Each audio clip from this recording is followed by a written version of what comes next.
a Farbrengen that the Rebbe held on Vav Tishrei Tafshin Lamed Hey. The 6th of Tishrei, this is 1974. Sorry? His mother's here? You're good. No, because my Bubby, her name was also Chana. That's her yahrzeit. Well, okay. Yeah. And she wasn't Lubavitch, but it turned out that they have the same. That's pretty special. Yeah. Same That's name, the only way I same do it. yahrzeit. Okay. Yeah. So this was the Rebbe's mother's 10th yahrzeit. Rebbe's mother passed away in 1964 on Vav Tishrei.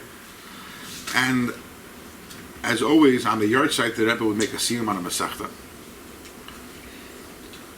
And they would make a hadron and talk about the end, always talk about the end of the Masechta, connected to the beginning of the Masechta. After the Rebbe finished the whole Bavli, then the Rebbe started doing it on Yerushalmi. The Rebbe would make a Masechta, a siyum on Yerushalmi. But this was a siyum on Bavli. Masechta Sukkah in Talmud Bavli. And Masechta Sukkah concludes with an interesting episode. You had one of the Mishmaris, one of the 24 Mishmaris, one of the 24 shifts of Kehanim. The name of the Mishmar was Bilgah. And the Mishnah tells us, sorry? All right. The Mishnah tells us that the Mishmar, this shift of Kehanim, were penalized in a certain way. They were penalized. They were punished. Sorry? Miriam Baspul. Right, and the Gemara tells us why. What caused the Chachamim to penalize the whole shift? So the Gemara says that here's the story. There was a woman who was a daughter of this Mishmaris, of one of the Kehanim in this shift. Her name was Miriam Bas Bilgah, Miriam the daughter of Bilgah. And this was during the times of the Syrian Greek occupation of Eretz Yisrael. And she went and she became a Meshumedes. In other words, she converted out of Yiddishkeit, Rahman al-Islam. She got married to one of the Greek officers. And when the Greeks entered the Beis HaMikdash to defile it, so she entered together with them. She entered together with the occupying, invading army. And she took off her shoe. She went over to the Mizbeach. Sorry? Lucas. Yeah, and she went and she banged on the Mizbeach with her shoe and said, Lucas, which means wolf. You devour the money of Klal Yisrael. You devour their, you don't help them. You don't do anything to help them. Yeah.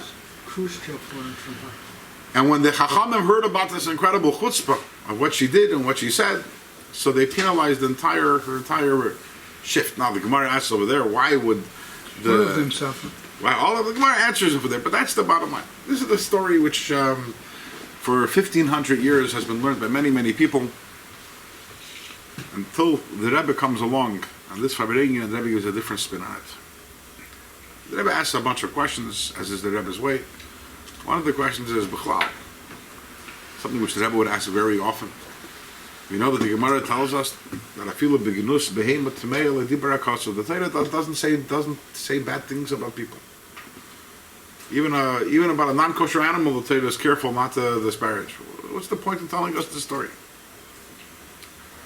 Among other questions that the Rebbe asks, the Rebbe gave a long explanation. The Rebbe was very emotional when the Rebbe was speaking this. The Rebbe says, the first lesson that we learn from the story is, Chas v'shalom, this story is not there to disparage a Jewish girl. The Gemara wouldn't do that. To the contrary, the Gemara is talking in b'shvach of Miriam Bas Bilgah. The Gemara is trying to tell us her praise. But here you would think that you have a Jewish girl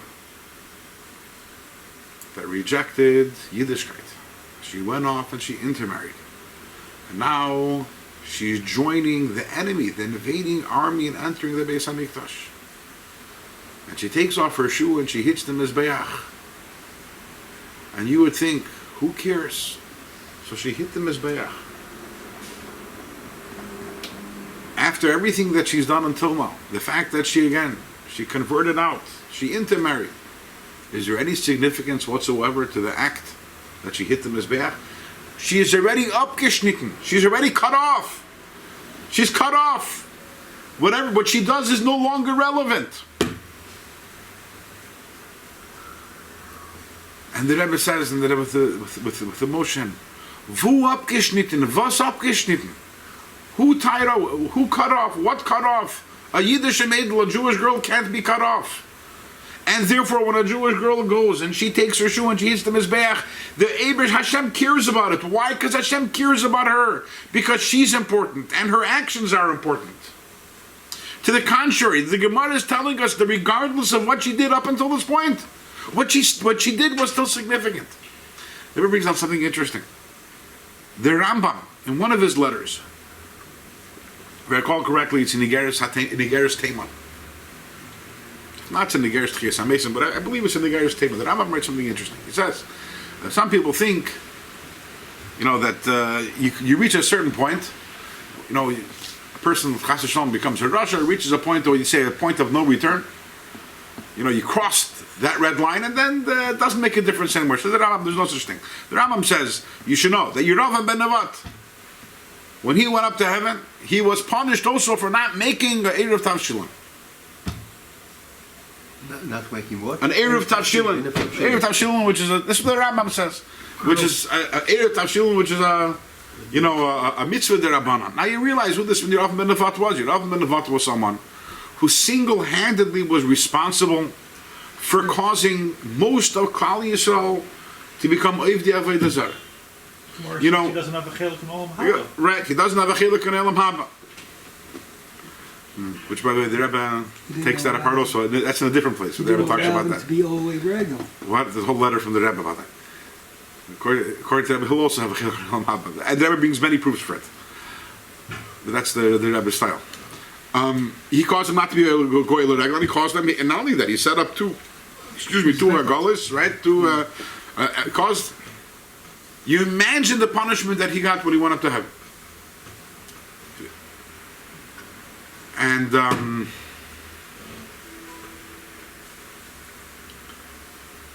after he gets punished for everything, they pull him back in the bed and say, by the way, we forgot. Remember that Pesach, you didn't do it at Tavshilin. Back to Gehenna for you. We're not going to forgive you for that. We're not going to forgive you. After everything. What does the story tell you? That Hashem's Midas Hadin, Midas Hagvura. Right? Just because you're a big Rasha, you think that, we're going to forgive you for Deira Tavshilin. The Rebbe says, no, that's not what the Rambam is saying.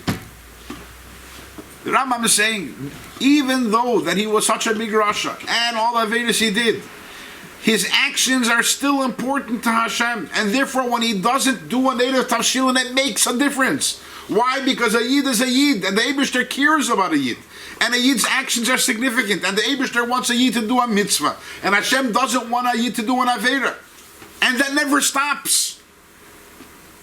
Even Yeravam ben Nevat, when he didn't make Erev Tavshilin, the Eibishter was disappointed, because he's a Yid. What about Kimlei B'drabim? Come to the Rabbi. There's a halachic. I mean, he gets one punishment. How can you go back? To the contrary, that's I mean, he gets punished for the most severe thing Right. that he did. right. Why go back and punish him for something else? That's if in the same act there are two punishments, you get punished for the greater one. This wasn't in the same act. These are two different acts. Different occurrences. And then the Rebbe continues. And the Rebbe says over there, and with this girl, you don't even have to believe that she has Yiddish neshama, that she still remained connected. Take a look at what she did. Here she was after everything that she had done. And what does she care about? She takes her shoe. And what's bothering her? And she hits the Mizbeach. And saying, Lukus, Lukus, the Rebbe's crying. When he's speaking the words, the Rebbe's crying. The Rebbe's saying, what bothers her? Why is it that the Mizbeach accepts the Karbanas and wears the Mizbeach to help the Yidden in their time of need, in their time of tzadis? So she's standing with the Jews. She's standing After with the everything Jews. was done, she stands with the Jews. That what's really bothering her, well, she's hitting the Mizbeach and saying, where are you, Eibishter? Where are you? Where are you? Why aren't you helping? If she didn't care, she wouldn't talk that way. Can see, Sorry? You can see she still have Yiddish and She has a Yiddish and Still neshama. have it. She, after everything said and done, Yeah. she's connected. She's connected. She just doesn't know. There's an interesting epilogue to this story, which is that this was Vav Tishrei. And then, apparently the Rebbe got some feedback. Some people wrote to the Rebbe, like, understand, here's this woman who in Shas is seemingly portrayed in a negative way. And how is it that you are, flipping the narrative, and suddenly you're extolling her virtues and talking about how great she was? And that's an exaggeration to say talking about how great she was, but talking b'malasa, talking b'shvacha, talking in her praise. So the Rebbe addressed this on Simchas Torah. So this is a few weeks later on Simchas Torah. The Rebbe said, first of all, it's a psak din in the Mishnah. Psak din in the Mishnah is "Havi danas kala adam lekavzchus," and the Mishnah doesn't limit it to people who are alive. It limits to everyone. We're supposed to be dan lekavzchus to everyone. So therefore, when we learn about someone in the Gemara about a yid, there's the chiyuv, and the Mishnah tells us that we have to be trying to be dan lekavzchus. That's number one. And the Rebbe said something else. And the Rebbe said, and then there's a story. And the Rebbe didn't really elaborate. Sometimes when the Rebbe humbly he said something and left a lot to the imagination. He said there's a story about the Alter Rebbe, that the Alter Rebbe was once consulted about a certain person who was possessed by a dibuk. So Alter Rebbe went to visit this person who was possessed by the dibuk. Alter Rebbe walked into the room, and Alter Rebbe, when he walked into the room, he started speaking. This is a story again the Rebbe said. Started speaking. What did he say? He started being Melamed Zchus. Alter Rebbe started being Melamed Zchus on the people who murdered Zechariah. Zechariah was killed in the Beis Hamikdash. He was a Kohen. He was killed on Yom Kippur, on Shabbos. He was stoned to death.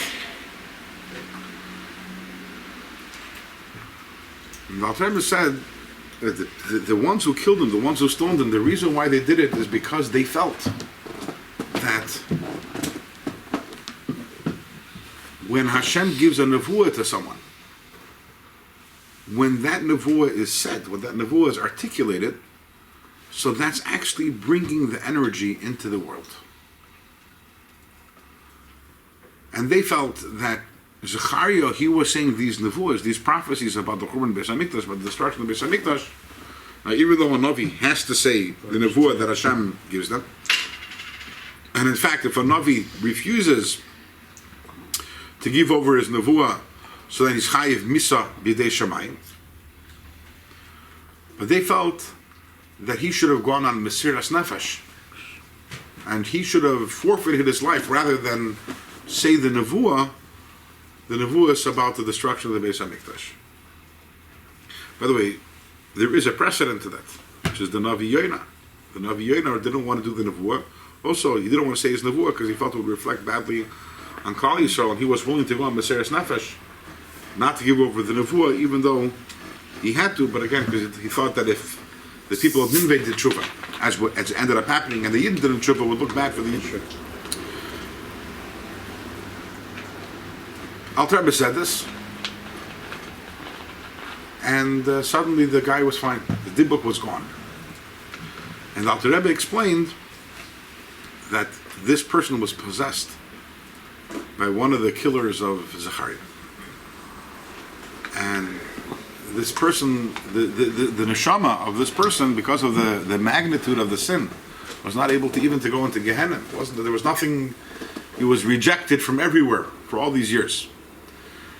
And by now being Melamed Zchus on this person, he's able to now finally find his menucha. Whether that means he's going to Gan Eden, whether it means now he's actually going to Gehenna. But the bottom line is that Limud Zchus helped him find Better life. Find his resting place. So the Rebbe said.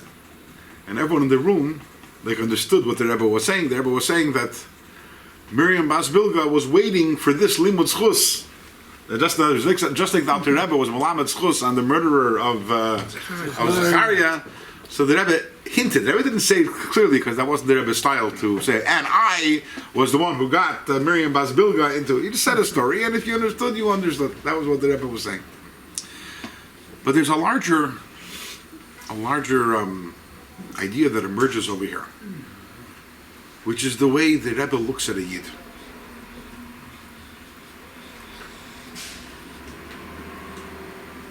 That the Rebbe looks at a Yid regardless, the Rebbe didn't look at Miriam Bas Bilgah and tell you anything that she accomplished or achieved or attained, or the mitzvahs she had done. By virtue of the fact that she's a Yid, she already is great. She's already connected. And when did that happen? When did that happen? The moment she was born. What happens when you're born?